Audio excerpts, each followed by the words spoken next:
जय श्री कृष्ण मित्रों, आकाश motivation channel पर स्वागत है। श्री कृष्ण आप सब पर कृपा बनाए रखें और आपकी सारी मनोकामना पूरी करें। वीडियो शुरू करने से पहले अगर आप चैनल पर नए हैं तो चैनल को सब्सक्राइब कर लीजिए और वीडियो को पूरा जरूर देखें। भागवत गीता के यह 30 उपदेश आपको अपनी जिंदगी में हर जगह पर बहुत काम आएंगे। जिंदगी की हर मुश्किल में आपको राह दिखाएंगे। ये दिव्य उपदेश, ये बातें जानना समझना आपके लिए बहुत जरूरी है। इसीलिए इन 30 उपदेशों को आप आखिर तक जरूर सुनें। गीता का सबसे पहला उपदेश यह है कि आपके सारे दुखों का कारण किसी को अपना मानना है। आप कभी गौर करना, आपकी जिंदगी के सारे दुख, सारी तकलीफें, कंपोनेंट प्लेसमेंट, सारी चिंताएं वहीं से आई है जहां आपका अपनापन होता है कि यह मेरा है, यह मेरा अपना है। वहीं से आपकी जिंदगी में दुख आना शुरू हो जाते हैं। एक व्यक्ति के पास एक बहुत बड़ा महल था। उसने जिंदगी भर की सारी संपत्ति लगाकर उस महल को बनाया था। आसपास के शहरों के कई लोग उसके महल को देखने आते थे। कई बड़े लोग उसके महल को खरीदने की कोशिश करते थे और वो महल उसका अहंकार था, उसकी जीने की वजह था। उसका उस महल में बहुत मन था। एक दिन उसके महल में आग लग गई। जब वो घर लौट कर आया तो उसने देखा कि मेरा महल जल रहा है। अपने घर को आग में जलता हुआ देखकर उसे इतना दुख हुआ कि उसने कहा, अगर ये महल नहीं रहेगा तो मैं भी जिंदा नहीं रहूंगा। अगर मेरा महल ही जल रहा है तो जी के क्या करूंगा। वो भी इस आग में छलांग लगाने की कोशिश करने लगा तो किसी ने उसे रोक लिया कि भाई, ये जो तुम्हारा महल है, इस महल का सौदा कल तुम्हारे बेटे ने किसी के साथ कर लिया है। जब उसे पता चला कि यह महल अब मेरा नहीं रहा, किसी और का हो चुका है, तो उसकी सारी चिंता खत्म हो गई। जैसे और लोग उस जलते हुए महल का तमाशा देख रहे थे, वैसे यह भी खड़ा हो गया। इतनी देर में उसका बेटा आया। वह अपने बेटे को देखकर बहुत प्रसन्न हुआ। उसे आशीर्वाद देने लगा कि तेरे जैसा बेटा तो बहुत भाग्यों से मिलता है। तुमने तो मेरी जिंदगी बचा ली। आज इस घर में आग लगी है और तूने कल ही इसका सौदा कर दिया। वो अपने पिताजी से कहने लगा कि पिताजी, मैं इस महल के सौदे के लिए बात तो करने गया था, पर सौदा भी पक्का हुआ नहीं है। जब उसके पिता ने यह सुना कि अभी इस महल का सौदा हुआ नहीं है तो वो फिर फूट फूट के रोने लगा, फिर अपनी छाती पीटने लगा। महल वही है, इंसान वही है, लेकिन जब महल मेरा है तब वो दुख भी देता है, खुशी भी देता है। लेकिन जब वो मेरा नहीं है, उससे मेरा कोई रिश्ता नहीं है, तो सारे दुख खत्म हो जाते हैं। ऐसे ही जिंदगी में जब किसी जगह को, किसी इंसान को, किसी रिश्ते को, किसी काम को हम अपना मान लेते हैं, मेरा मान लेते हैं, तो वहीं से ही सारे दुखों की शुरुआत होती है, वहीं से हर तकलीफ की शुरुआत होती है। तो श्रीमद् भागवत गीता का पहला उपदेश यही है कि आप जैसे ही किसी को अपनी जिंदगी जीने की वजह मान लेते हो, इसके बिना तो मैं जी ही नहीं सकता, तो वो चीज, वो इंसान, वो काम आपको बहुत दुख देता है। गीता का दूसरा उपदेश यह है कि आपने कोई भी कर्म किया हो, उसका फल आपको जरूर भोगना पड़ेगा। अगर आपने अच्छा कर्म किया है तो जाने अनजाने किसी मुश्किल वक्त में आपको वो आपके अच्छे कर्म उस मुश्किल वक्त से बचा लेंगे। अगर आपने गलत काम किया है, पाप किया है, तो उसकी सजा भी आपको जरूर मिलेगी। वो इंसान कितना ही छुपकर कर्म करे, चाहे वो कितना ही छल करे, लेकिन कहते हैं इस परमात्मा ईश्वर के चारों तरफ कैमरे लगे हुए हैं। हमारे एक एक कर्म पर वो प्रकृति, वो परमात्मा अपनी दृष्टि बनाए रखते हैं। हमारे एक एक कर्म का हिसाब होता है। एक गांव में 2 मित्र रहते थे। उन दोनों ने विचार किया, इस गांव में हम धन नहीं कमा रहे हैं। वो दोनों धन कमाने के लिए शहर में चले गए। कुछ वर्ष वहां रहकर उन्होंने काफी धन कमाया। फिर सोचा कि अब हम अपने घर वापस चलते हैं, पर्याप्त मात्रा में हमने धन कमा लिया है। उस समय में इतनी सुविधा नहीं होती थी। वो अपने बैलों पर ही यात्रा कर रहे थे।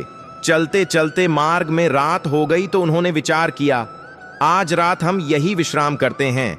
एक मित्र ने कहा कि मैं यहां पर रहकर धन की रक्षा करता हूं, तुम बाजार जाकर भोजन की व्यवस्था कर लो।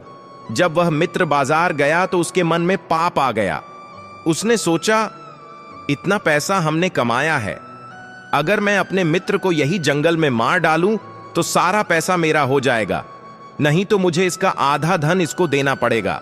मन में ये खोट आने पर उसने अपने मित्र के खाने में जहर मिला दिया। जब वो खाना लेकर के अपने मित्र के पास गया तो उसका मित्र वह जहर वाला खाना खाकर वहीं पर उसकी मृत्यु हो गई। धन कमाया था उसका, वो सारा धन अपने बेटे के इलाज में खत्म हो गया। बेटा बड़ा होता गया और उसका धन नष्ट होता गया। जब उसका बेटा थोड़ा बड़ा हो गया तो उसके पिता ने पूछा कि बेटा तू इतना बीमार क्यों रहता है, तू ठीक क्यों नहीं होता? मैंने अपनी जिंदगी का सब कुछ तुझ पर लगा दिया, पर फिर भी तेरी तबीयत ठीक नहीं रहती। तो उसके बेटे ने बोला, कौन सा बेटा और कौन सा पिता? मैं तेरा वही मित्र हूं जिसको तूने जंगल में जहर देकर मार दिया था, लेकिन मैं अपना वही हिसाब पूरा करने के लिए तेरे पुत्र के रूप में तेरे घर में आया हूं। अब मेरा तेरा हिसाब बराबर और मेरा जीवन अब यही समाप्त होता है। तो गीता का उपदेश हमें यही सिखाता है, कोई अपने आप को कितना भी चालबाज समझता हो, बाट और होशियार समझता हो, लेकिन अगर उसने गलत कर्म किया है, चाहे आज नहीं तो कल उसे उसका फल भोगना ही पड़ेगा। कोई भी व्यक्ति अपने किए हुए कर्म से बिना उसको भोगे कभी बच नहीं सकता। गीता का तीसरा उपदेश है कि आज में जियो, कल की चिंता करना छोड़ दो। जो भी व्यक्ति अपने बीते हुए कल या अपने आने वाले कल में खोया रहता है, वो जिंदगी में कभी खुश नहीं रह सकता। आपको जिंदगी में खुशी सिर्फ और सिर्फ तब मिल सकती है जब आप वर्तमान में जी सके, आज के आनंद को जी सके। बीते हुए कल का और आने वाले कल का कोई अस्तित्व नहीं होता, वो सिर्फ आपकी बुद्धि और आपके विचारों में होता है। उसकी कोई वास्तविकता नहीं होती, उसे सिर्फ आप अपने मन के अंदर और बुद्धि के अंदर जीते हैं। लेकिन जिससे आप वास्तविकता में जीते हैं वो आपका आज होता है, वो आपका चल रहा पल होता है। अगर आप अपने मन और बुद्धि को अपने कल में अटका के रखेंगे, अपना भूतकाल और भविष्य कल में अटका के रखेंगे, तो याद रखना आप कभी खुश नहीं रह पाएंगे। और अगर जिंदगी में खुश रहना चाहते हैं तो आज में और इसी पल में जीना सीखें। गीता का चौथा उपदेश यह है कि जो आपके साथ अधर्म करें, पाप करें, गलत करें, उसे दंड जरूर देना चाहिए। अगर आप उसे छोड़ते हैं तो वो आपके साथ और गलत करता है। अगर आप उसे छोड़ते हैं तो उसके पाप में आप भी भागीदार हो जाएंगे। अर्जुन श्री कृष्ण से कहने लगा कि जिनसे मैं युद्ध करने जा रहा हूं, ये सब मेरे भाई हैं, मेरे गुरुजन हैं। मैं इनके सामने कैसे हथियार उठाऊं, इनको कैसे मारूं? तो भगवान श्री कृष्ण ने अर्जुन से कहा कि जिन्हें तुम अपना मानते हो वो सब अधर्मी है, वो पाप के पक्ष में खड़े हैं। और अगर तू इनका वध नहीं करेगा, युद्ध नहीं करेगा, तो समाज में और भी पाप बढ़ेगा। क्योंकि जब कोई ऐसे पापियों को नहीं रोकता है तो यह और भी ज्यादा पाप करते हैं। ऐसे ही जब आपके साथ कोई गलत करता है, आपको चोट पहुंचाता है और आप वो चुपचाप सहते रहते हैं, तो उससे सामने वाले को बल मिलने लगता है, वो आपको कमजोर समझने लगता है और आपके साथ गलत करने को वो अपना हक समझने लगता है। लेकिन जब आप उसके गलत व्यवहार को, उसके धर्म को रोक लेते हैं, उसका विरोध करते हैं, तब वो अपनी सीमा में रहना सीख जाता है। यह कलयुग है। अगर इस जमाने में आपको खुश रहना है तो आपको अपनी रक्षा खुद ही करनी होगी। कोई आपके साथ गलत करे तो उसको कभी नहीं सहना चाहिए, बल्कि उसका सामना करना चाहिए। गीता का पांचवा उपदेश यह है कि किसी से भी हद से ज्यादा मोह कभी मत करना। जिससे भी आप सबसे ज्यादा मोह लगाओगे, देखना वो आपको जरूर रुलाएगी। मोह की वजह से ही आप किसी के पीछे मरते रहते हैं। मोह की वजह से ही आपको कई बार अपना अपमान भी सहना पड़ता है। और कई लोगों को मोह की वजह से अपना अपमान दिखता तक भी नहीं है कि सामने वाला मेरी इज्जत तक नहीं कर रहा और मैं उसके पीछे मर रहा हूं। वो आपकी आंखों पर ऐसी पट्टी लगा देता है कि आपको सच और झूठ दिखाई ही नहीं देता। आपको किसी इंसान का चेहरा दिखाई ही नहीं देता। आप जो देखते हैं, जो सुनते हैं, उस पर यकीन कर लेते हैं, फिर चाहे आपको कितना ही दर्द मिल रहा हो। अगर आप किसी इंसान को ठीक से समझना चाहते हैं, उसकी सच्चाई जानना चाहते हैं, तो इसके लिए यह बहुत जरूरी है कि आप उसके मोह से जल्दी बाहर आ जाएं। वास्तव में रिश्ते दुख नहीं देते, आपका मोह आपको दुख देता है। जिस दिन मोह खत्म, उस दिन आपको किसी भी रिश्ते से कोई दुख नहीं मिल सकता, क्योंकि आपको फिर कोई फर्क ही नहीं पड़ेगा। गीता का छठा उपदेश यह है कि आप वो मत करो जो सब करते हैं, बल्कि वो करो जो आपके लिए सही है। श्री कृष्ण ने अर्जुन से कहा कि जो तेरा कर्तव्य है जो तेरे लिए सही है, जो तुझे करना चाहिए वो कर। तू कभी भी वो काम मत कर जो दुनिया कर रही है।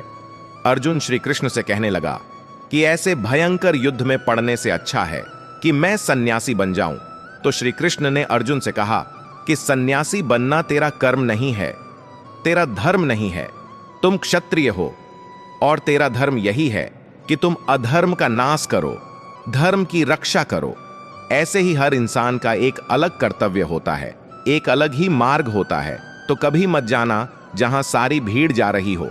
कभी भी वो काम मत करो जो दुनिया करती है कि आजकल ये ट्रेंड हो गया है, ये फैशन हो गया है, सब करते हैं इसीलिए हम भी कर रहे हैं। सारी भीड़ यही काम कर रही है इसीलिए हम भी यही कर रहे हैं। अगर आप वो करोगे जो भीड़ कर रही है तो आप भी इस भीड़ में कहानी को जाओगे। लेकिन अगर आप वो करोगे जो आपके लिए सही है, जो आपकी प्रतिभा है, तो दुनिया की सारी भीड़ में भी आप सबसे अलग नजर आओगे।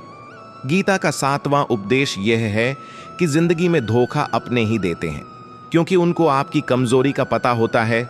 बाहर वाला आपको धोखा नहीं दे सकता, क्योंकि उसको आपके बारे में पता ही नहीं है कि आपको चोट कहां पहुंचती है। लेकिन जो आपका अपना है, आपका खास है, उसे बहुत गहराई से पता होता है कि इसकी कमजोरी क्या है, क्या ऐसा करें जिससे इसको दर्द पहुंच सकता है, जिससे इसको हम दिशा दिखा सकते हैं, इसको चोट पहुंचा सकते हैं। ये कलयुग है, इसमें बाहर वालों से नहीं, जो हमारे अपने हैं उनसे ही सावधान रहना होता है। महाभारत का युद्ध 2 अलग राजाओं में नहीं हुआ, बल्कि एक ही परिवार के भाइयों में हुआ था। सब आपस में एक ही वंश के लोग थे। कितनी बार दुर्योधन ने जहर देकर के भीम को मारना चाहा, कितनी बार दुर्योधन ने पांडवों को जान से मारने की कोशिश की। वो लोग उसके पराये नहीं थे, उसके भाई थे। सारी लड़ाइयां घर के अंदर ही होती हैं, बाहर कौन लड़ेगा हमसे? घर में ही सारे झगड़े होते हैं। तो आपको चोट सिर्फ वही लोग पहुंचा सकते हैं जो आपके अपने हैं। आपको धोखा सिर्फ वही लोग दे सकते हैं जो आपके अपने हैं। गीता का 8वां उपदेश ये है कि जो इंसान अपनी रक्षा खुद नहीं कर सकता, उसकी रक्षा भगवान भी नहीं कर सकते। श्री कृष्ण ने अर्जुन से कहा कि हे अर्जुन, तू हर काल में मेरा स्मरण करते रहना और युद्ध भी करते रहना। अर्जुन ने श्री कृष्ण से पूछा कि यह युद्ध तो कुछ दिनों में समाप्त हो जाएगा, लेकिन आप कह रहे हैं कि तू हमेशा मेरा स्मरण करना और युद्ध करते रहना। हमेशा युद्ध करने का क्या मतलब है? भगवान श्री कृष्ण ने अर्जुन से कहा, हे पार्थ, जिंदगी ही रणभूमि है। इस जीवन में सुख दुख आते रहेंगे और तुझे उनका डट के मुकाबला करना है। श्री कृष्ण ने यह नहीं कहा कि तुम चुपचाप बैठ जाना और मैं लड़ाई करूंगा। बहुत गहराई है। गीता के ज्ञान में हमारे जीवन की डोर भी संभाल के ईश्वर बैठे हैं, लेकिन युद्ध हमें ही करना है। ईश्वर को याद करना है कि हे ईश्वर, मुझे शक्ति देना, मुझे समझ देना, मुझे बुद्धि देना, ताकि मैं अपनी जिंदगी की सारी लड़ाइयां जीत सकूं, मैं जिंदगी में सही मार्ग पर चल सकूं। लेकिन आपको अपनी लड़ाई भी खुद लड़नी पड़ती है। जो लोग यह कहते हैं कि हम कुछ नहीं करेंगे, सब वो ईश्वर करेगा, तो कहते हैं कि आलसी इंसान को देखकर तो भगवान भी घबरा जाता है। ये कुछ नहीं करेगा। भगवान ने बुद्धि दी है, समझ दी है। ईश्वर आपको प्रेरणा देते हैं, शक्ति देते हैं, लेकिन आपको अपनी रक्षा स्वयं ही करनी होगी। महाभारत का यह युद्ध एक जुआ की आदत की वजह से ही शुरू हुआ था। सारा खेल वहीं से शुरू हुआ था, एक ऐसी जुआ की लत जहां युधिष्ठिर ने अपने भाइयों को दांव पर लगा दिया, अपनी पत्नी को दांव पर लगा दिया। ऐसा जीतने का नशा कि अपना सब कुछ गंवा दिया। ऐसे ही हम भी अपनी जिंदगी में जब कोई ऐसी गंदी आदत लगा देते हैं, चाहे वो कोई भी हो, चाहे वो नशे की हो, मोबाइल की हो, किसी इंसान की हो, कोई गलत काम करने की हो, कोई भी गलत आदत जो आपको बर्बाद कर सकती है, अगर आप उसको नहीं छोड़ोगे तो आपका सब कुछ खत्म हो जाएगा। इससे पहले कि आपकी आदत आपको खत्म करे, आप अपनी गलत आदतों को खत्म कर दीजिए।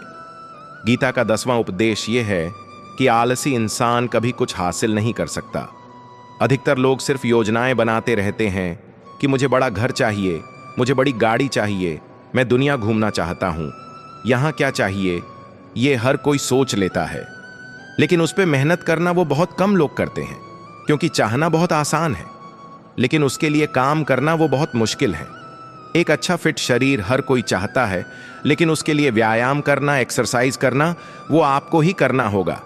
जो इंसान आलसी बन के बैठ जाता है तो ना उसे अच्छा शरीर मिलता है और ना ही अच्छा जीवन मिलता है। जिंदगी में अगर कुछ पाना चाहते हो, ना आलस को अपनी जिंदगी से जरूर दूर कर देना। आलस के चलते आपको कुछ मिलने वाला तो नहीं, लेकिन जो आपके पास है आप वो भी गंवा दोगे। गीता का 11वां उपदेश यह है कि जिंदगी में अगर खुशी चाहते हो तो मन की गुलामी का त्याग कर दो। कई लोग कहते हैं कि हम करना तो बहुत कुछ चाहते हैं लेकिन कुछ कर नहीं पाते। पता भी सब कुछ है कि क्या करने से हमारी जिंदगी बेहतर हो सकती है, क्या चीज है जो हमको नुकसान पहुंचा रही है, लेकिन फिर भी कुछ कर नहीं पाते। समझते सब कुछ है, लेकिन समझकर भी, चाहकर भी कुछ कर नहीं पाते। वो इसीलिए होता है क्योंकि आप अपने मन के गुलाम बन चुके हो। अरे लोग तो अपनी जीभ का स्वाद तक नहीं छोड़ पाते, फिर कहते हैं कि हम पतले नहीं हो पाते हैं, फिट नहीं हो पाते हैं। सक्सेस नहीं मिल रही है क्योंकि जो आपको करना चाहिए आप वो करते नहीं हैं।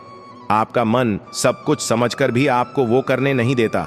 इसलिए जिंदगी में अगर आगे बढ़ना है तो मन से चलना छोड़ दो। जो आपके लिए सही है वो आपको करना ही पड़ेगा। गीता का 12वां उपदेश यह है कि जो आपका है वो आपको मिलकर ही रहेगा, और जो आपको नहीं मिला है उसके लिए रोना छोड़ दो। आप जिसके लिए जितना तड़पोगे वो चीज आपसे उतना दूर जाएगी, और जो चीज सच में आपकी है वो आपके पास जरूर पहुंच जाएगी। इसलिए जो आपको जिंदगी में हासिल नहीं हो रहा उसका पछतावा करना, उसके लिए रोना आप बिल्कुल छोड़ दो। 13वां उपदेश यह है कि आप संसार से जितना प्रेम करोगे उतना ही जीवन में दुख और पीड़ा का अनुभव करोगे। गीता का 14वां उपदेश यह है कि जिस इंसान को बात बात पर क्रोध आता है, सुख और शांति उसके जीवन में कभी नहीं आ सकते। क्योंकि जो इंसान बहुत ज्यादा क्रोधी होता है ना, उसके सारे मित्र उसे छोड़कर चले जाते हैं। वो मन में भी क्रूरता रखता है और अपने मन में भी दर्द में ही जीता है, तकलीफ में ही जीता है। ज्यादा गुस्सा करके, ज्यादा क्रोध करके जो भी आपके पास है आप उसे भी नष्ट कर दोगे, और ऐसे इंसान को शांति तो कभी मिलने वाली नहीं है। इसीलिए अपनी जिंदगी में शांति चाहते हो तो बात बात पर गुस्सा करना छोड़ देना चाहिए। गीता का 15वां उपदेश यह है कि चाहे आप किसी की मदद करो या ना करो, लेकिन जानबूझकर कभी किसी का दिल नहीं दुखाना चाहिए। क्योंकि जब किसी का दिल आपकी वजह से दुखता है ना, तो याद रखना आपको भी वो दर्द एक दिन जरूर मिलेगा।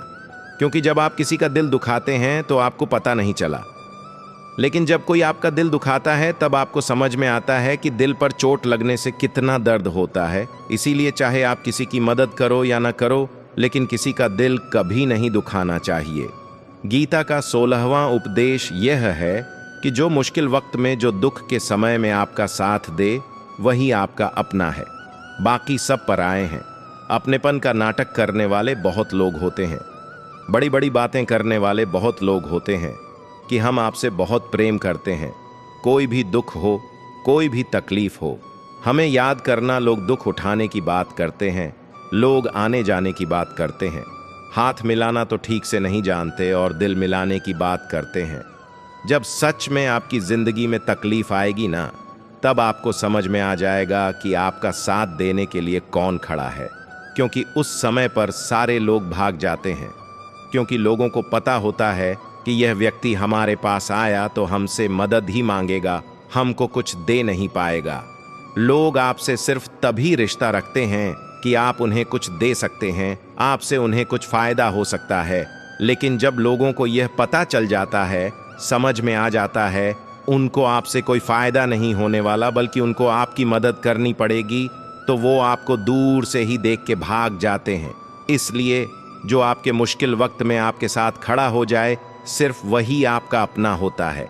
बाकी इस दुनिया में सब पराए हैं, क्योंकि सिर्फ अपना अपना कह देने से कोई अपना नहीं हो जाता। भगवत गीता का 17वां उपदेश ये है कि जो कुछ भी होता है अच्छे के लिए होता है, जो हो रहा है वो भी अच्छे के लिए हो रहा है, और जो आने वाले भविष्य में होगा वो भी अच्छे के लिए होगा। हालांकि यह बहुत गहरी बात है। कुछ चीज़ें जिंदगी में ऐसी होती हैं जो हमें लगता है कि मेरे साथ ऐसा क्यों हुआ, मेरे साथ ही होना था यह सब। लेकिन जब वो वक्त गुजर जाता है, एक दिन हमको समझ आता है कि अगर हमारे साथ यह सब नहीं होता तो आज हम इस मुकाम पर नहीं होते। अगर मेरे साथ यह सब नहीं होता तो वो शायद हमारी जिंदगी और भी बर्बाद हो सकती थी। इसलिए अगर हमको ये समझ में आ जाए कि जिंदगी में जो कुछ भी हो रहा है वो सब अच्छे के लिए हो रहा है, तो हम जीवन में हमेशा खुश रहेंगे।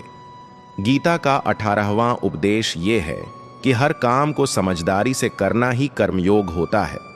कई लोग काम तो करते हैं लेकिन उन्हें हासिल कुछ नहीं होता। बहुत लोग कहते हैं कि हम बहुत मेहनत करते हैं, तब भी जिंदगी में सफलता हासिल नहीं हो रही। बहुत कुछ करने से, बहुत मेहनत करने से आपको सफलता नहीं मिलेगी, लेकिन सही तरीके से समझ के साथ काम करने से आपको जिंदगी में सफलता जरूर मिलेगी। गीता का 19वां उपदेश यह है कि कभी भी किसी भी चीज की अति नहीं करनी चाहिए। कोई भी चीज हद से ज्यादा मत करना। किसी से प्रेम भी हद से ज्यादा मत करना। किसी से नफरत भी हद से ज्यादा मत करना। हद से ज्यादा मीठा भी खराब, इससे ज्यादा कड़वा भी खराब। हद से ज्यादा आराम भी आपको बीमार कर देगा। हद से ज्यादा खाना भी आपको बीमार कर देगा। हद से ज्यादा भूखा रहना भी आपको नुकसान पहुंचाएगा और हद से ज्यादा जागना भी आपको बहुत नुकसान पहुंचाएगा। तो जीवन को संतुलन के साथ जीना चाहिए। जैसे ही आप संतुलन खो देते हैं वैसे ही आपके जीवन में दुर्घटना हो जाती है। गीता का 20वां उपदेश यह है कि जिसे आप सबसे ज्यादा महत्व दोगे वो आपको कभी महत्व नहीं देगा। आपने कभी गौर किया कि आपका अपमान कौन लोग करते हैं? आपका अपमान सिर्फ वही लोग करते हैं जिसे आप सबसे ज्यादा महत्व देते हैं। दूसरों की इज्जत करना अच्छी बात है, पर दूसरों की अगर बहुत ज्यादा इज्जत करोगे तो उनकी नजर में आपकी ही इज्जत खत्म हो जाती है। इसीलिए किसी को भी कभी अपना सब कुछ नहीं बनाना चाहिए। लोगों को इज्जत उतनी ही देनी चाहिए जितना वो हजम कर सके। हद से ज्यादा इज्जत देना आपकी ही बेइज्जती करवा सकता है। गीता का 20वां उपदेश ये है कि किसी पर भी आंख बंद करके भरोसा मत करना। महाभारत की कथा में दुर्योधन ने कितनी बार षड्यंत्र करके पांडवों को मारने की कोशिश की, आग में जलाने की कोशिश की, और वो धर्म पर चलने वाले लोग बार बार उसकी बातों में आ जाते थे। यह बात और है कि ईश्वर उनकी रक्षा कर रहे थे, पर जिसे वह अपना भाई समझ रहे थे, जिसे वह अपना सगा समझ रहे थे, जिस पर वह भरोसा कर रहे थे, वही उनकी मृत्यु करवाना चाहता था। इसीलिए भरोसा करते समय अपनी आंखें जरूर खोल कर रखना चाहिए। गीता का 23वां उपदेश यह है कि जिसके साथ सत्य और ईश्वर की शक्ति है, चाहे सारी दुनिया उसके खिलाफ हो जाए, लेकिन अंत में जीत सत्य की होती है। महाभारत के युद्ध में धृतराष्ट्र बार बार संजय से पूछता था कि बताओ युद्ध में कौन जीत रहा है, कौन हार रहा है, क्योंकि उसे विश्वास था कि भीष्म पितामह मेरे पक्ष में है, गुरु द्रोणाचार्य वो मेरे पक्ष में है, कर्ण मेरे पक्ष में है, तो हमें कौन हरा सकता है। लेकिन संजय हमेशा वही कहता है कि चाहे आपके पास कितनी भी शक्ति क्यों ना हो, लेकिन सत्य और ईश्वर जिसके साथ खड़े हो उसे दुनिया में कोई भी नहीं हरा सकता। गीता का 24वां उपदेश है कि जीवन में लड़ाई झगड़ा से बचना चाहिए, लेकिन जब बात आपके चरित्र, सम्मान और अधिकार की हो तो लड़ना भी चाहिए। अर्जुन भी महाभारत का युद्ध करना नहीं चाहता था, क्योंकि सामने उसके अपने खड़े थे, लेकिन श्री कृष्ण ने उसे उपदेश दिया कि यहां पर बात लड़ाई की नहीं है, तेरे सम्मान की है, तेरे चरित्र की है, तेरे अधिकार की है। जो द्रौपदी के साथ उन्होंने भरी सभा में अपमान किया, उसे नंगा करने की कोशिश की, इतना बड़ा अधर्म किया, वह तुम्हें कभी नहीं सहना चाहिए। इसलिए बात जब आपके चरित्र पर आ जाए, आपके सम्मान पर आ जाए, तो चाहे वो अपना ही क्यों ना हो, आपको उसके साथ जरूर लड़ना चाहिए। गीता का 25वां उपदेश ये है कि चाहे कितना भी बुरा वक्त आ जाए, लेकिन जो इंसान जिंदगी में हिम्मत नहीं हारता वो सब कुछ हासिल कर सकता है। जब पांडव लोग जुए में सब कुछ हार गए, उनको 12 साल के लिए वनवास मिला और 1 साल के लिए अज्ञातवास मिला। वो भिक्षा मांग करके अपनी जिंदगी को काट रहे थे, जंगलों में भटकते रहते थे, भयानक जानवरों के बीच, लेकिन इतना मुश्किल वक्त झेलने के बाद भी आखिरी में विजय उन्हीं की हुई, क्योंकि उन्होंने अपने अंदर में कभी हिम्मत नहीं खोई थी। ऐसे ही आपकी जिंदगी में कितना ही मुश्किल वक्त क्यों ना आ जाए, लेकिन आपके अंदर अगर हिम्मत है तो जीत आपकी ही होगी। गीता का 26वां उपदेश यह है कि जो किसी और का है उस पर कभी अधिकार मत जमाना, कभी कब्जा मत जमाना। जब शकुनी ने षड्यंत्र करके पांडवों को हस्तिनापुर से अलग करवा दिया, एक खांडवा पृष्ठ का राज्य दे दिया, जहां की भूमि भी बंजर थी, जहां कुछ नहीं हो सकता था, लेकिन पांडवों ने उस शहर को इतना सुंदर बनाया, इतना वैभवशाली बनाया कि हस्तिनापुर भी उसके आगे फीका लगे लगा। और उनके उस वैभव को देख करके, सुख को देख करके दुर्योधन अंदर ही अंदर जल रहा था। उसने कई बेईमानियां करके, षड्यंत्र करके उनका वो खांडवा पृष्ठ भी उनसे छन लिया। जो चीज उसकी नहीं थी उस पर कब्जा किया, तो उसका आखिर में परिणाम यही हुआ कि जो चीज उसके पास थी वो भी उसके पास नहीं रही। इसलिए जो आपका नहीं है कभी उस पर अधिकार नहीं जमाना चाहिए। गीता का 27वां उपदेश यह है कि वही इंसान जिंदगी में सफल माना जाएगा जो अंदर से हमेशा खुश रहता है। बाहर से तो सब खुश दिखाई देते हैं, लेकिन अंदर से इंसान अशांति से भरा रहता है। बहुत पैसा कमा लिया, कामयाबी हासिल कर ली, लेकिन वो कामयाबी असली नहीं है। असली कामयाबी तब मनी जाएगी जब आपका मन खुश रहता हो। गीता का 28वां उपदेश ये है कि आप जैसा अनुभव करोगे वैसा ही आपका मन और आपकी बुद्धि होगी। गीता का 29वां उपदेश है कि बुरा इंसान कभी अपनी बुराई नहीं छोड़ेगा। चाहे आप उसके साथ कितना भी अच्छा कर लो, वो आपको तकलीफ देगा ही देगा। इसलिए जो जैसा है आप उसके साथ वैसा ही व्यवहार करो। बुरे इंसान के साथ आप कितना भी अच्छा बन जाओ, वो कभी अच्छा नहीं बनने वाला। दुर्योधन जंगल में पांडवों को मारने के लिए गया था, लेकिन वहां पर भीलों ने दुर्योधन को पकड़ लिया। उसका मित्र कर्ण भी उसे छोड़कर भाग गया। वो भी दुर्योधन को मार देना चाहते थे, लेकिन युधिष्ठिर अपने भाई की रक्षा करने के लिए वहां पहुंच गया। उसके जीवन की रक्षा की, लेकिन उसके बाद भी वो हमेशा पांडवों का नुकसान ही करता रहा। इसलिए अगर कोई इंसान बुरा है और उसके साथ आप ज्यादा अच्छा बनने की कोशिश मत करो। जो जैसा है आप उसके साथ वैसा ही व्यवहार करो। गीता का 30वां उपदेश है कि जो इंसान अपने कामों को समय से खत्म नहीं करता, समय की कदर नहीं करता, उसकी जिंदगी का सारा समय व्यर्थ में ही समाप्त हो जाता है, क्योंकि समय ही आपका जीवन है। अगर आप समय को व्यर्थ ही नष्ट करते रहेंगे, व्यर्थ के कामों में गंवा देंगे, तो आपको जीवन में कुछ भी हासिल नहीं होगा। अगर कुछ जिंदगी में पाना चाहते हो तो समय की कदर जरूर करना। जो भी व्यक्ति गीता के इन 30 उपदेशों को रोज सुनेगा, समझेगा, तो जिंदगी की कितनी भी मुश्किल से मुश्किल घड़ी क्यों ना आ जाए, उसे ऐसे मुश्किल समय में भी रास्ता जरूर मिल जाएगा। भगवान श्री कृष्ण कहते हैं, मैं धरती की मधुर सुगंध हूं, मैं अग्नि की ऊष्मा हूं, मैं सभी जीवित प्राणियों का जीवन और सन्यासियों का आत्म संयम भी मैं ही हूं। भगवान कहते हैं, जो मनुष्य गीता के इस रहस्य को भक्तों को धारण करवाता है और इसका विस्तार एवं प्रचार करता है, वह मनुष्य मुझे अत्यधिक प्रिय है। मित्रों, मैं आशा करता हूं कि आपने इस वीडियो से बहुत कुछ सीखा होगा। वीडियो को लाइक और शेयर करके कमेंट में जय श्री राधे कृष्ण लिखना ना भूलें, और ऐसे ही प्रेरणादायक वीडियो पाने के लिए हमारे चैनल को सब्सक्राइब करके घंटी जरूर बजा दें। भगवान श्री कृष्ण आपको हमेशा प्रसन्न और वैभवशाली रखें। अगर आप इस चैनल पर नए हैं और आप ऐसी वीडियो और देखना चाहते हैं तो कृपया चैनल को सब्सक्राइब करें